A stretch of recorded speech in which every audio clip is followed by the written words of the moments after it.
What is going on, everybody? BobbyFi with my man Eric Sheets Haber. We are going to be talking through tonight's NBA slate. I'm going to congratulate this man for first of all, he did what I'm about to do. He complained about a 2-game slate. What can we do on a 2-game slate? What is there to talk about? And then he goes and he almost takes down the big one on DraftKings. Hang on, I got to pause for just a sec. As I was congratulating Sheets for a great night. So let's pull it up. Let's pull up the whole lineup. May as well, right? Pull it on up, yeah. It was nice for a little 2-gamer. Any time you can even get different in any of these things is nice. But their biggest prize for those of you who weren't playing it was $20K, and Sheets had a legit lineup right in there and had a real shot at second there, and ended up fourth, and it was a beauty. I ended up playing Towns in one of my big ones as well, to no avail, of course. But you did stick with your Stanley Johnson, so that worked out. And all was right in the world. Well, because what happened was, again, just to keep it real, you see all these little cues.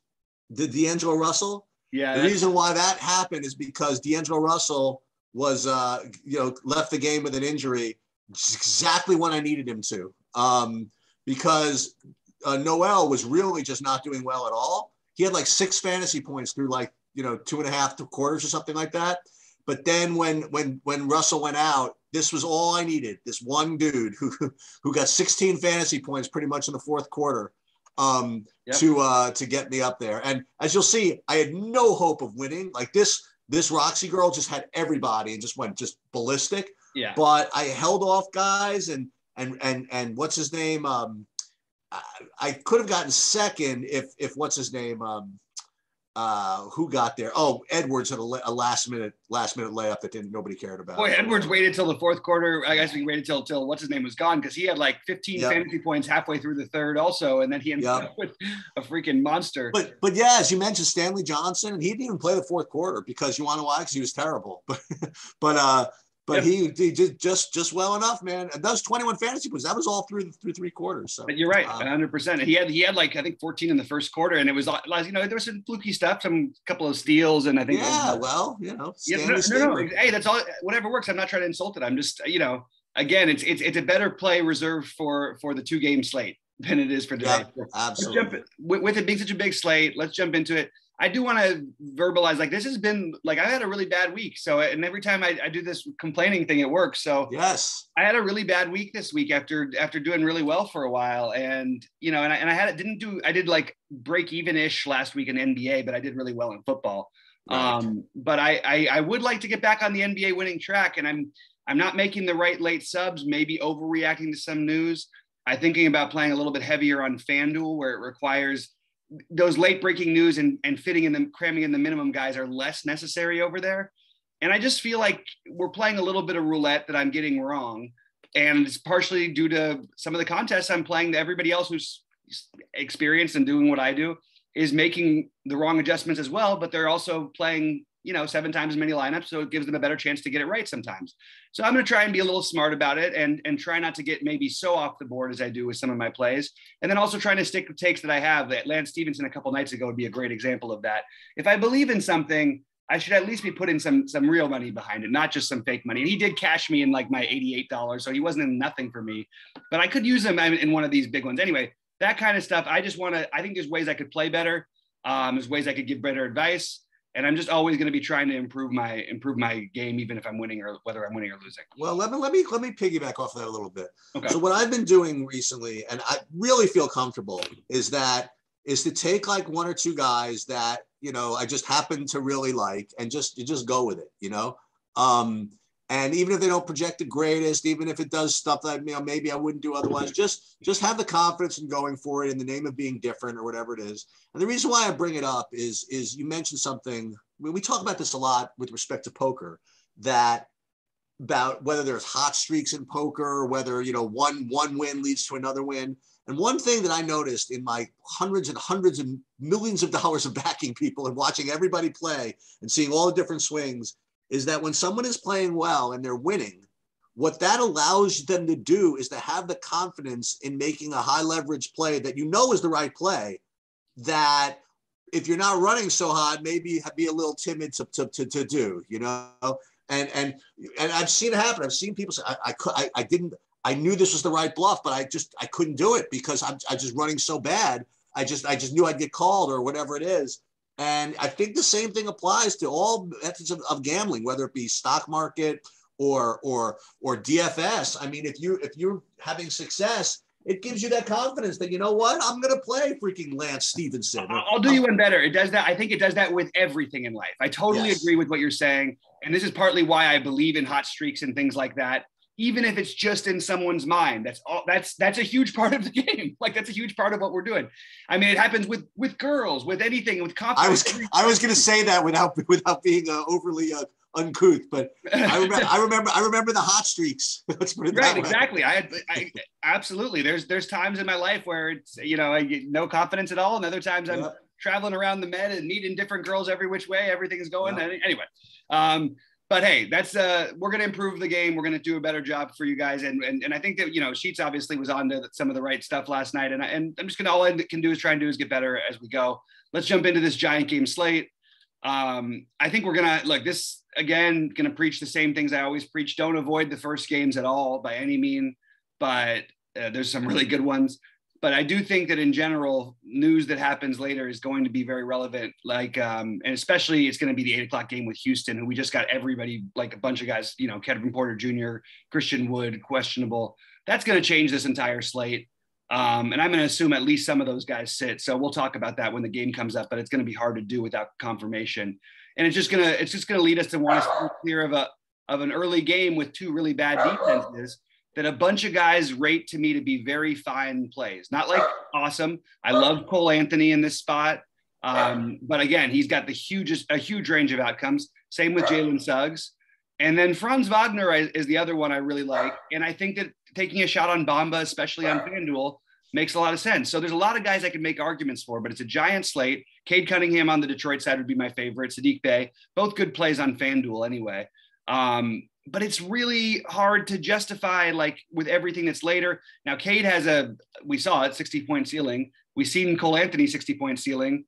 These guys have enough ceiling to where they're definitely going to be in my mix. It's just harder for me. Everybody gets a little bit of a boost down by playing in the early game. But if we do have that Houston news and some other news, and we don't have a ton that we think we're questioning, I'm going to go ahead and fire off some of these guys because this should be tight and both teams can't play defense. And if you can't play defense, I could see Cade Cunningham and Cole Anthony being one of the poor man's DeJounte versus Ja kind of winning a slate type of thing, right?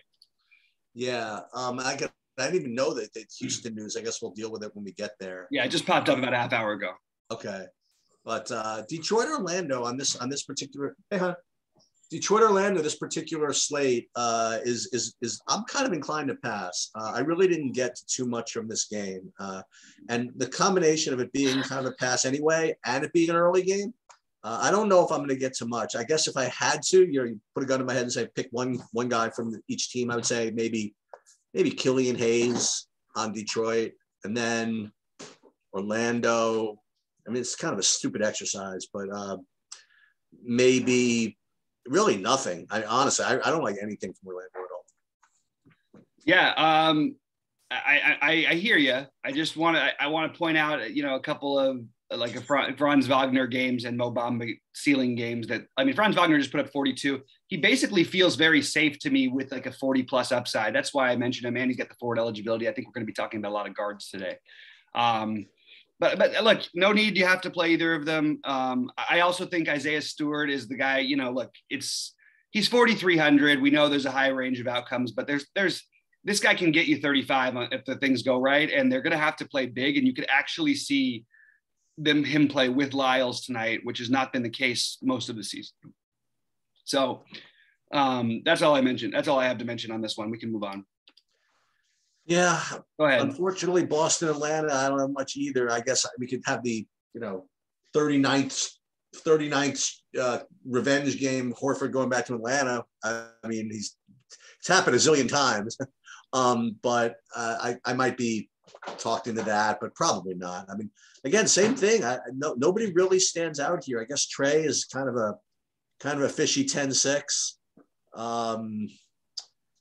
Boston, I don't know. Am I being lazy? Just nothing really stands out from this. No, this is what you want to do on these slates, right? We want to make it as easy as we can. I think a bunch of viable plays that don't stand out particularly.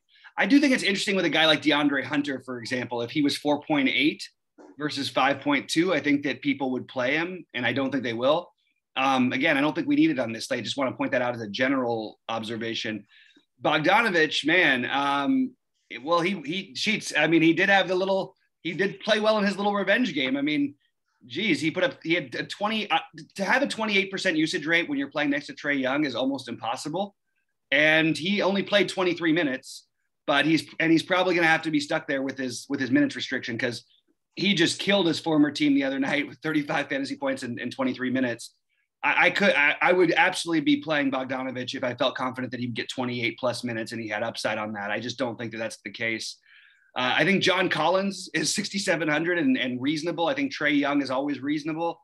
But I do think that there is the Jaylen Brown in this type of game environment at 8,900 is something I could see getting to. Probably not going to spend for Tatum, but then again, no one's going to play these guys. And all I'll mention is Jaylen Brown, again, a similar team the other night, put up 50 fantasy points. Jason Tatum put up, I think he had 50 real life points the other night. But he's coming off of 54 and 79.5. So I have to at least mention these guys, especially like they're in the absolute stone nut matchup in Atlanta, which is exactly what you want. So I definitely think mixing in one of the Atlanta guys, I will not fault you for any one you choose. I would go Brown, Tatum, Horford in that order, followed by Smart, and they're all viable, but none of them are priorities on this slate. We can move on. All right, can I do this one? Oh yeah, you want to take my Laker one from me? Are you kidding me? All right, damn. Go ahead. I'll give you. I'll get a little narrative stuff going in a minute. That's all I had. So you can take it. Go ahead.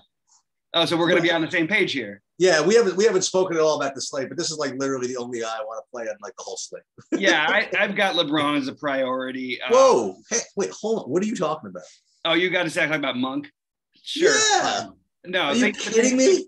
Think about this. Now, the only thing that throws my theory into a little bit of oblivion is that why did LeBron sit out? So think about this though. He sat out on a nationally televised There's a 2-game slate for the NBA. A nationally televised game in Philly, tougher matchup than, I mean, they're both tough matchups, don't get me wrong, but Philly's a tough matchup.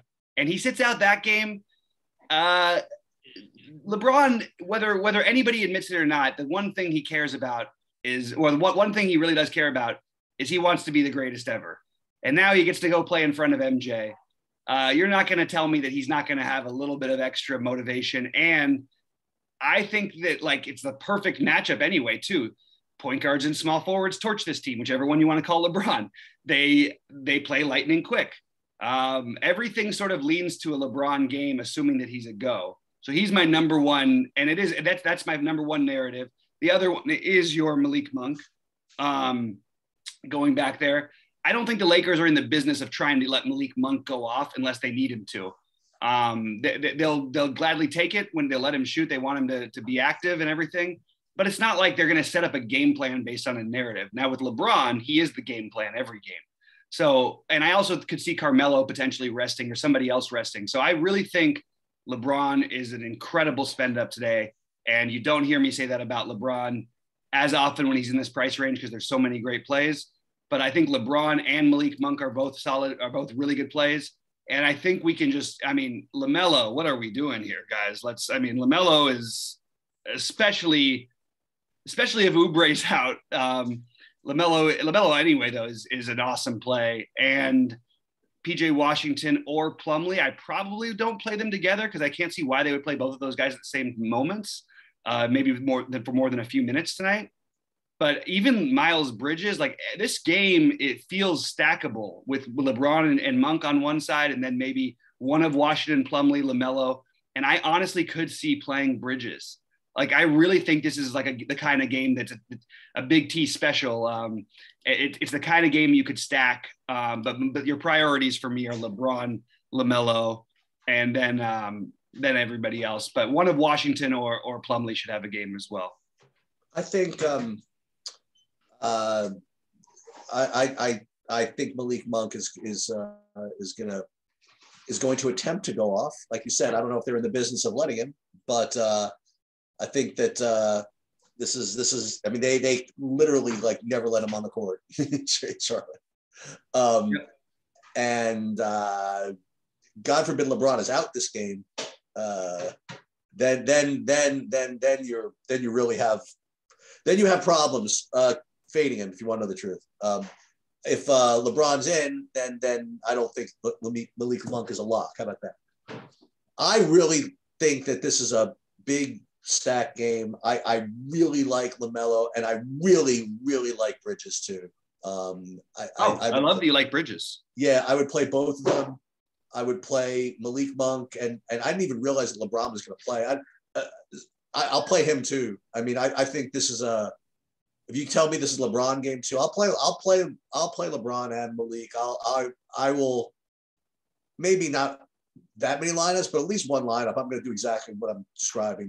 Maybe both guys from Charlotte, Bell and LaMelo and Bridges, and maybe both LeBron and Malik Monk for the Lakers, and just hope the game goes off. I mean, Charlotte, what, they had like a 300-point total the other day, right? Right. So, and the Lakers haven't stopped anybody since November. Right? So it's I think this game can go off, and I want a lot of it. If you're going to fully stack it, you could include, now it's going to be hard to do at the moment, but like if you're playing it on FanDuel, let's say, you could include Cody Martin as part of his stack at the moment, but like I think by the end of the slate we'll have better value. But he's going to play like 30 minutes, and he's not a guy who takes away from these other guys so much. He sort of just gets there by being another guy on the court, and he's cheap enough, barely. But if he was like 3,400, he would be the mega chalk. At 4,400, no one's going to play him. And really, it's a difference, but it's not so much of a difference. I also think there's a good chance that maybe they tried to do the AD plays and we goes all out one game, and now he sits today. And then it's LeBron day to day. That makes the most sense to me because they play AD in the bigger matchup, not the faster matchup, just to match up a little bit with Embiid, which they tried, didn't really work. Anyway, it's a great game to stack, as is this next one, which we have no idea who's playing. But Sheets, I'll let you talk about it as of now. Why don't you tell me? Because I didn't hear who are the guys that are. I don't have everything in front of me anymore. It was at least Wood and Porter, and then there was one other name on there. But that's your entire offense. So, by the way, I liked because I liked Jaylen Green. I thought he looked good, and I guess because you say Christian Wood might be.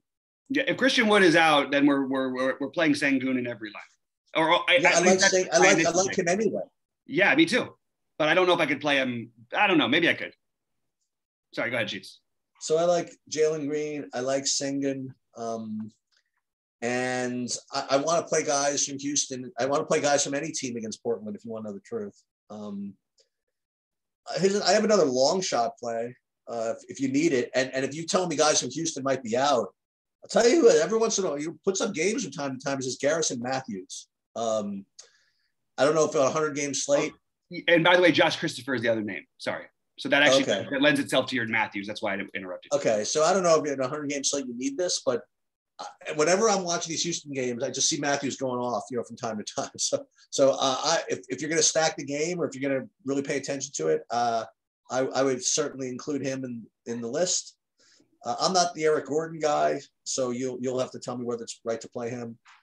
And on Portland, I don't know who's going to be getting rebounds aside from Nurkic, especially if. Because you have what's his name is out, right? And then even Covington might be questionable. So it seems as though Nurkic should be an extremely strong play. So for me, it's McCollum at 7,300 and Nurkic at 8K. I think are both extremely good plays. Yeah, I agree with most of what you said. On the Portland side, McCollum is a priority for me. Nurkic is a priority, and Anthony Simons, if Dennis Smith Jr. and Covington are out again, will probably be maybe not a priority, but a guy who I'm definitely going to have exposure to. I think this is the spot where we get the giant McCollum game, so I'm giving him a little bit the edge. Yeah. But I do like the Nurkic spot as well, and Nurkic is the biggest thing. Is like he gets into foul trouble when you don't need it. They occasionally just don't want to run him out there a million minutes. I don't really know why. And then we have the Houston guys. Okay, so I don't think anybody, here's the problem. So the word around the NBA is that like everybody's trying to trade for Eric Gordon. Cleveland wants him. The Lakers want him. A bunch of teams want him. And as I called out early in the season, nobody was talking about him. And then all of a sudden it picks up because you've got a 3-and-D specialist who can handle the ball and guard 3 positions. He is going to be the only problem with this, all this narrative. And the reason I bring it up for DFS is they don't really need to show him off anymore. You know what I mean? They don't need to show, hey, I'm still pretty good. His numbers while he's in are pretty good, but his minutes projection don't seem to match up with the reality of what he's playing, what he's been playing lately, since I think they've been getting calls from these other teams trying to sort of limit him, not ruin him. You know what I mean?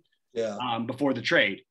KJ Martin will become in play if those guys are out. I would prefer him to Garrison Matthews, but I'm open to Matthews as well. Jashawn Tate would become just a smash. So this is the game you want to stack. It's going to be hard to know without the Houston stuff. Now, if all those guys do play for Houston, which I find unlikely because the midday downgrades are usually at least like 75, 80%, maybe even higher. Although we didn't get that with Tobias Harris yesterday. But Kevin Porter Jr., man, I like Kevin Porter Jr. if he plays, and I like Christian Wood a little bit if he plays, but mostly it'd be Kevin Porter Jr. I like the Jalen Green call either way. I think it's a matchup that he can kind of get going, and I think his minutes, if those guys are out, will go up. You might end up though, but by the end of the day, it might be Armani Brooks who ends up being the best play on this Houston team. It's really hard to know with those 3 guys questionable because that's a ton of minutes, and that's your 2 highest usage players with another guy who's pretty high usage off the bench when he plays off the bench. So this could be the game to target along with the Lakers and Charlotte. All right, Sheets, take me to Utah, Memphis. Boy, I tell you what, say whatever you will. I just wanted to start with this. I love watching Memphis play. I think that Cleveland is like it was my guilty pleasure team that I've fallen so in love with, but it's not my favorite. I like fast-paced basketball, especially fast-paced basketball when teams actually play defense. And Memphis is like, they remind me of like the old Golden State teams. They really do. And that's what I think you're looking at. I think you're looking at 10 to 15 years of greatness from this team. So that was just my personal part right off the bat. I will probably lay the points and take them to cover tonight, regardless of who plays for Utah. But what are your thoughts whether Donovan Mitchell plays? Is there anybody you'd play on Utah, or are they kind of priced up a little bit too much on DraftKings for you? I think they're priced up a little bit too much. I think we're on the same page. Yeah, I don't really like much from Utah. I mean, Whiteside, certainly has upside, but 6,900, I don't know. I don't know if I want to do that against Steven Adams and that's necessarily. The Memphis guys, it seems, so here's an interesting thing is that you always reminded me that Moran always seems to have good games against Utah, but like it's weird because we usually like to play him against Utah when Gobert is kind of like in the middle. And now Gobert's not in. Is he going to be better with no Gobert or worse with no Gobert? I don't know. It's going to be interesting. But he's 10-2. I mean, he could. I don't know. I don't know if I want to pay 10-2, but he's going to score 60 fantasy points a game. May as well think about it. But he's not my main priority today. But he would be the only guy from Memphis that I would play. Yeah, I'll start with real quickly. If what's his name is out, if we do in fact have Mitchell out, which the point, it's hard to read on a 4.5 point spread here because I get the feeling that without Mitchell, would they really make him a 7-point dog? I don't know, like maybe. So I don't know what that leads me to, but we should know, I think, about Mitchell before. I don't think it should be a GTD type of situation. So I am hoping to know about that before. I'm surprised. The one guy who I would mention if he's not there on DraftKings, because I agree with you, they're all priced at a point where I don't quite feel like great about it. I think Ingles would be viable, but I don't think I'd probably do it. But a little Rudy Gay revenge, maybe a little Rudy Gay revenge. If with none of those guys, he gets hot, he ends up putting up 35 fantasy points. I could see that happening, but I don't know that I'm certainly not prioritizing it. And that's only if Mitchell's out. If Mitchell's out, I do think you want to play Clarkson on FanDuel. Look, Clarkson is basically, I mean, he'll be almost a lock for me on FanDuel if he's out. He or Conley, I should say, because they're 5.7 and 5.8. And all they do is basically put up 30, they're going to put up 35 here more often than not. So it seems like just free money. So I would play those guys on FanDuel if not for if we do in fact not have Rudy Gobert. And of course, depending on what else happens later. Memphis is everybody seems appropriately-ish priced except for Desmond Bane. I think and it's not a huge price gap for where I should be. I think he should be a 7K player. But he's fine. So basically I'm okay with Ja or Bane or Adams even. I just don't feel like any of them are really realistically going to make my main lineups tonight. But without Gobert, I could talk myself into a game stack on FanDuel. That makes sense. Okay. Yeah. All right. You want to start us off with the Clippers in Miami? Yeah, as usual. I don't like too much on any team that's going against the Heat. So I don't really like too much over there. Hartenstein, I mean, it's all bad. Miami, I like Bam and Butler again. They're Butler's maybe a little expensive, but not that bad. And Bam at 7,500 seems perfectly reasonable to me. So that's where I'm at. Nothing particularly fancy, just maybe some one-offs of Bam, maybe some Butler somewhere, and not much on the Clippers. If you're playing 150, you absolutely should be mixing in some Hartenstein. Oh, all right. There you go. Because there is not only is there a Miami blowout chance, there's foul trouble chance for Zubac, and it's a terrible matchup, obviously, but Hartenstein's a very good point per minute guy. But if Hartenstein somehow played 20 minutes, he could get 30 fantasy points. I mean, he's got that upside if that goes that way. I do have a little bit of interest in Kennard and Mann. I don't know why, I probably wouldn't play both of them together because I don't love that. Obviously, it's not a matchup to love, but their prices just haven't caught up. And without these other guys, like, there's definitely room for them to get going. Well, really without Morris and Paul George, obviously. But there's room for them to get going, and it's not a fun sweat with Mann, and with Kennard, it's either really miserable or really fun because he's making a million threes. But I think both those guys are definitely in play. And one thing I don't do is I really think the Clippers might get killed tonight because it seems like a really big mismatch. But the Clippers are really tough, man. They just won that back-to-back. They came back from the 35 down, and then they go back in as big underdogs the next night. They win again. They're a good basketball team. I am impressed by their coaching. People have criticized Kyle Lue. I have no idea why. And for what it's worth, I think that the Clippers starting lineup next year will be Kyrie Irving alongside of Paul George and Kawhi Leonard. I think that actually is going to happen. It's a long shot, but I can see the path for something like this happening. I know it sounds crazy, but that is a team that I could see trying to target Kyrie when no one else wants to. Miami,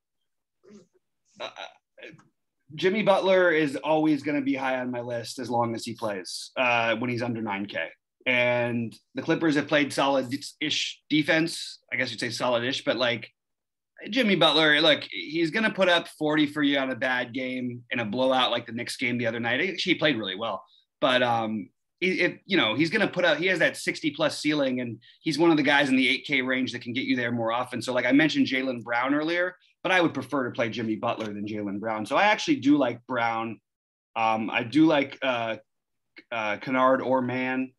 And I think that Bam is a really, really strong play as well. So Butler or Bam is going to be my early look on this one. I do again fear that they're just a much better team and this game could go sideways. The other thing is, I don't think we need to play PJ Tucker at 3,800 ever, but I would just say that he's put up a ceiling and been more consistent this year.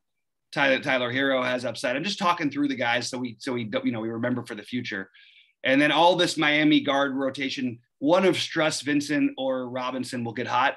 If it was a small slate, I would be talking up Duncan Robinson and just say, hey, hope it's the game he makes 7 threes. If it was a slate like last night, because he wouldn't have been owned then either. So, all right, let's move on to Indiana and OKC.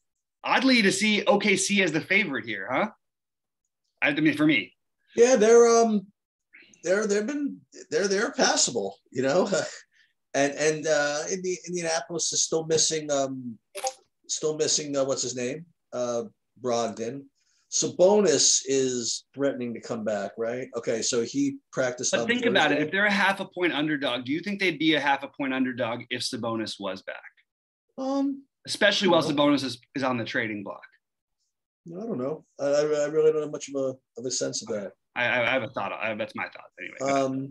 So the first thing I would suggest that we do is deep dive a little bit into this Indiana guard thing. So, we had a little talk offline beforehand, or I don't know if it was off or online, but first guy I want to talk about is Lance Stephenson. Okay.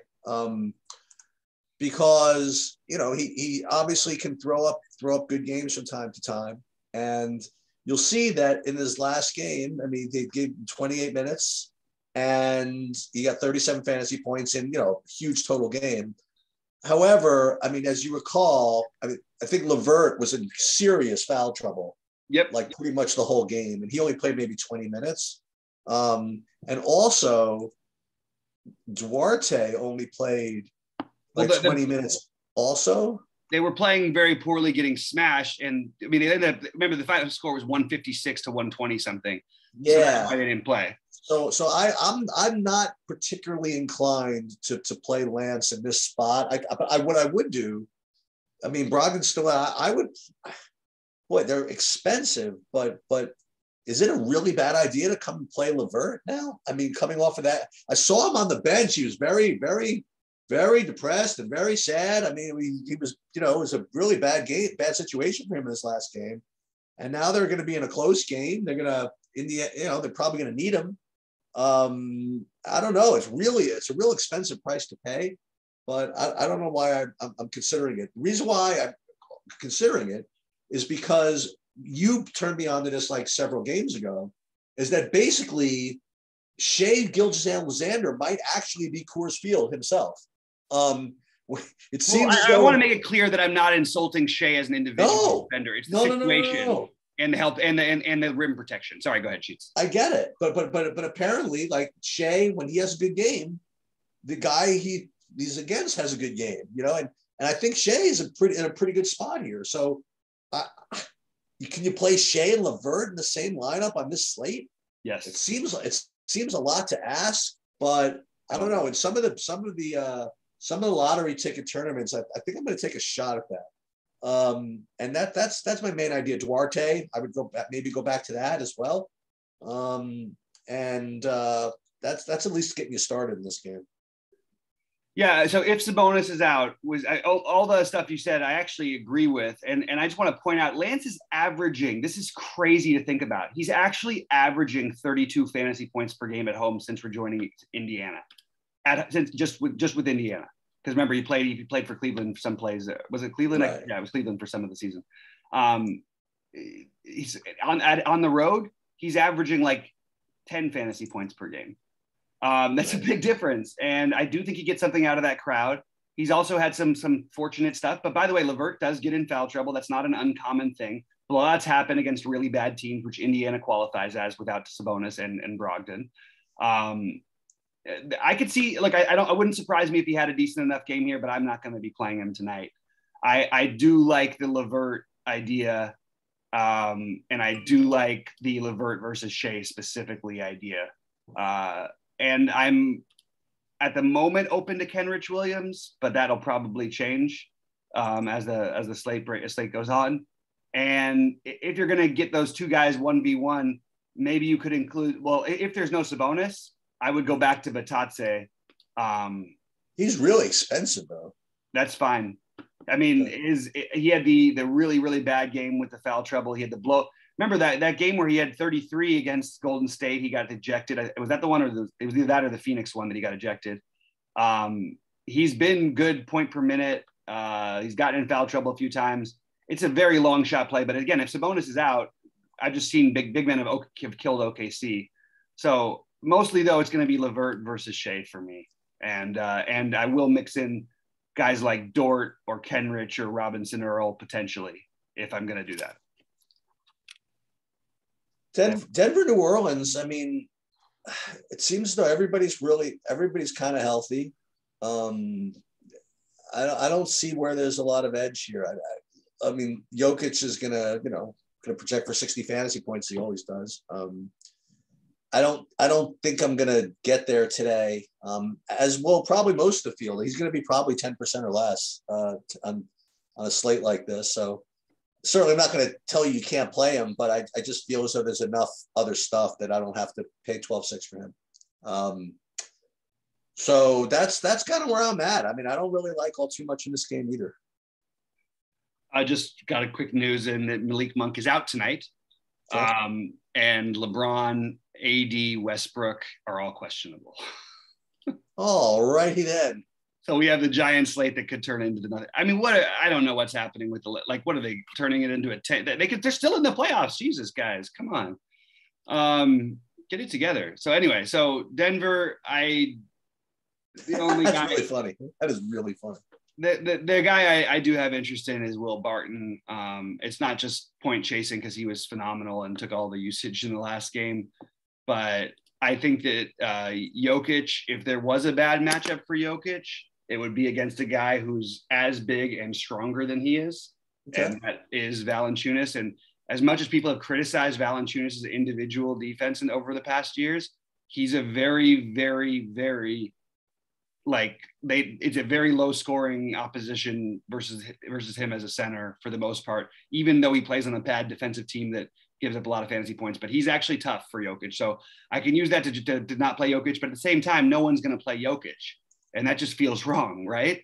So I would personally like to, I don't know what I'm going to do with Jokic, but he certainly is in play every slate. And when you see Jokic at 5%, it's not like seeing Steph at 5%. It's not like seeing these other guys because he's going to get his 60 and he might get 90,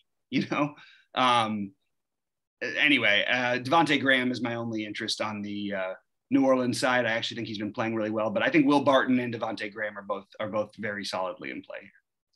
Barton being preferred.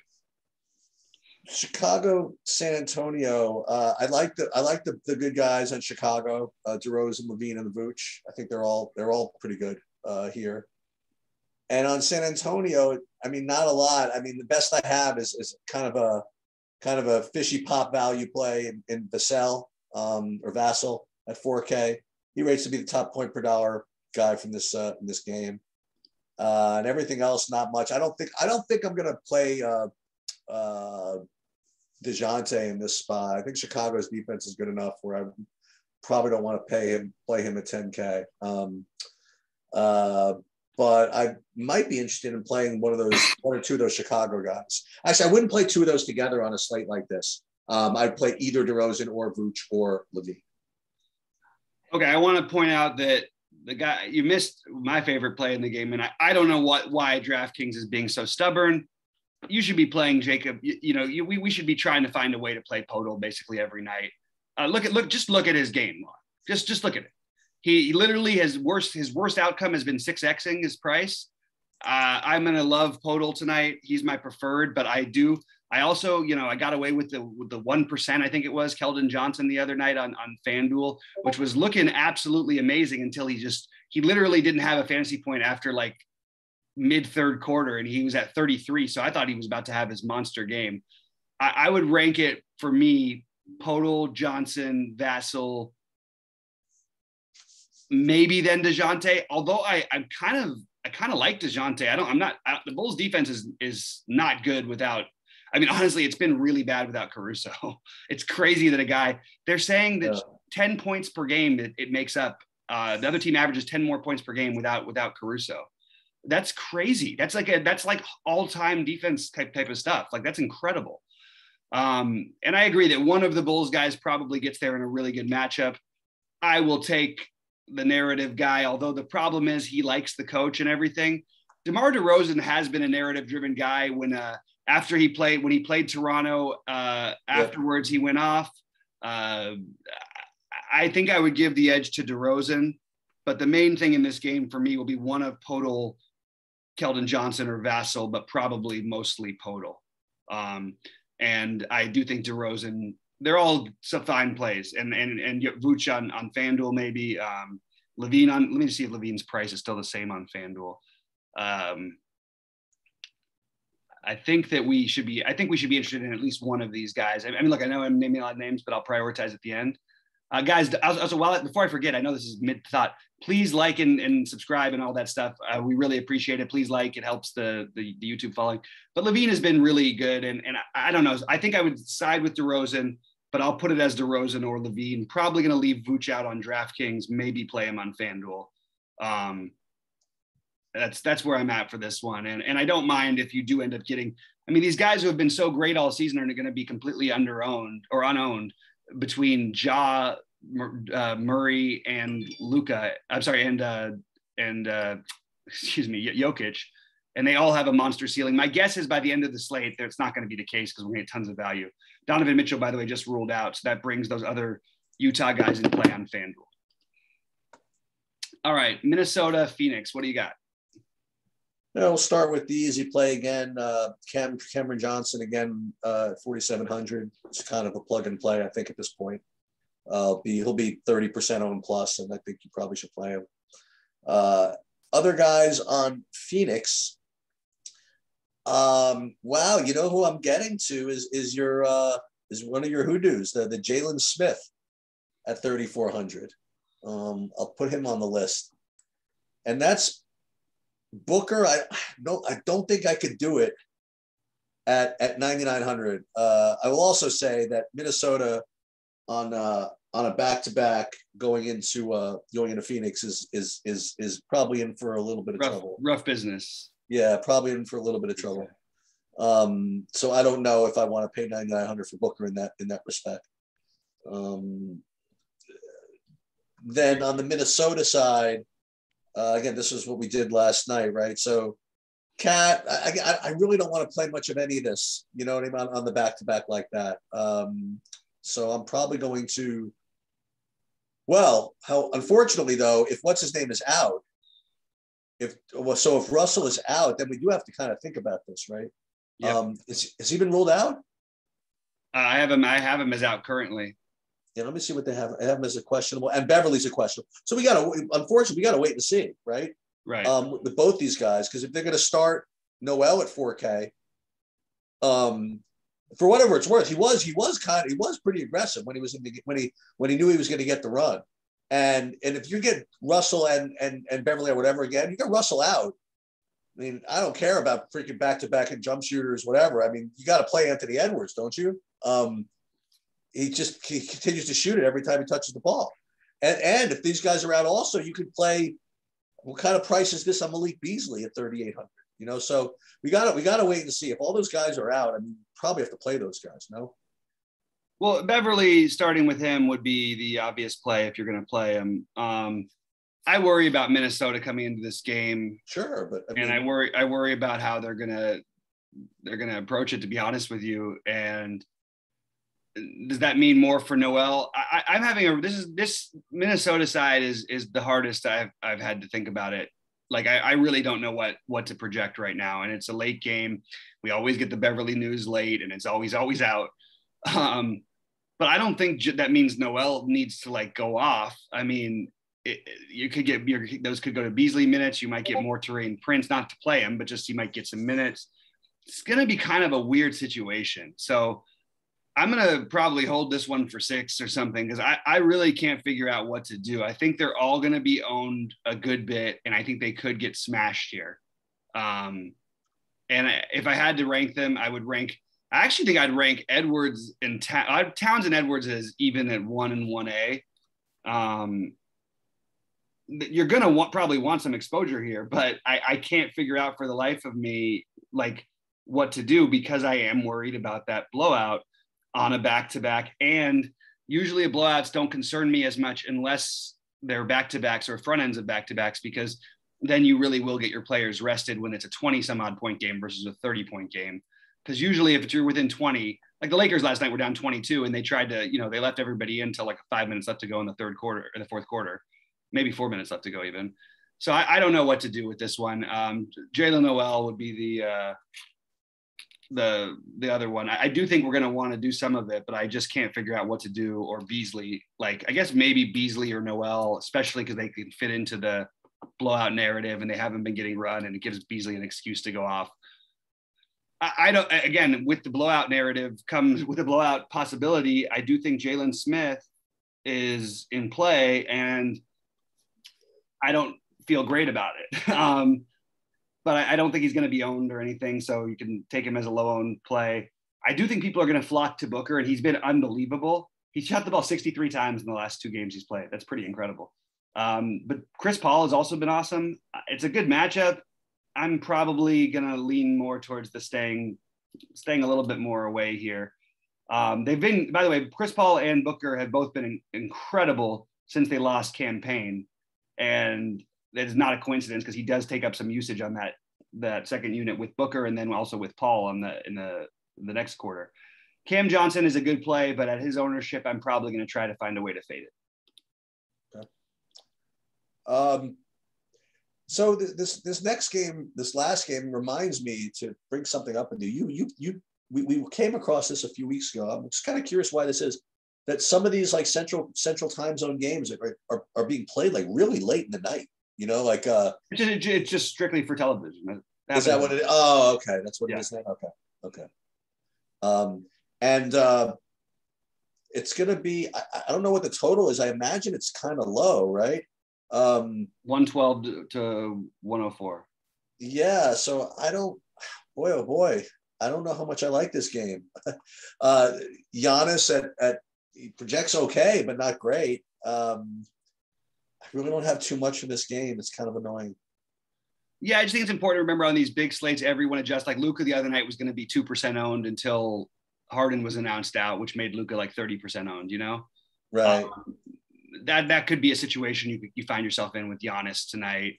Guys who were going to play Chris Paul or Booker or Towns or something would switch over to Giannis if they got extra value, I think. And that's all, we just know it's going to happen. We can't even like say we think it's going to happen. It just always does. Right. Right. So my natural inclination is to fade this game.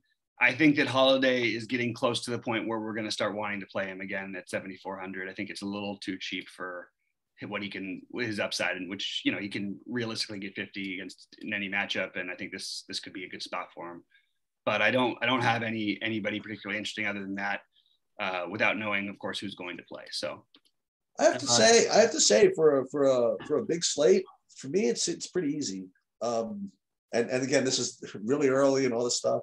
It's Lakers, Charlotte, it's Portland, Houston, and then one-offs. That's kind of where I'm at. You want to screw around with that Shea, LeVert business, you can, but I'm really going to be focused on those two games. I totally agree with you. And I think there's going to be room within those to do other things too. And maybe, whatever. I don't think you should worry too much about differentiating your builds. But I love both those games. And I'll go through my guys and my individuals. LeBron, assuming that he plays.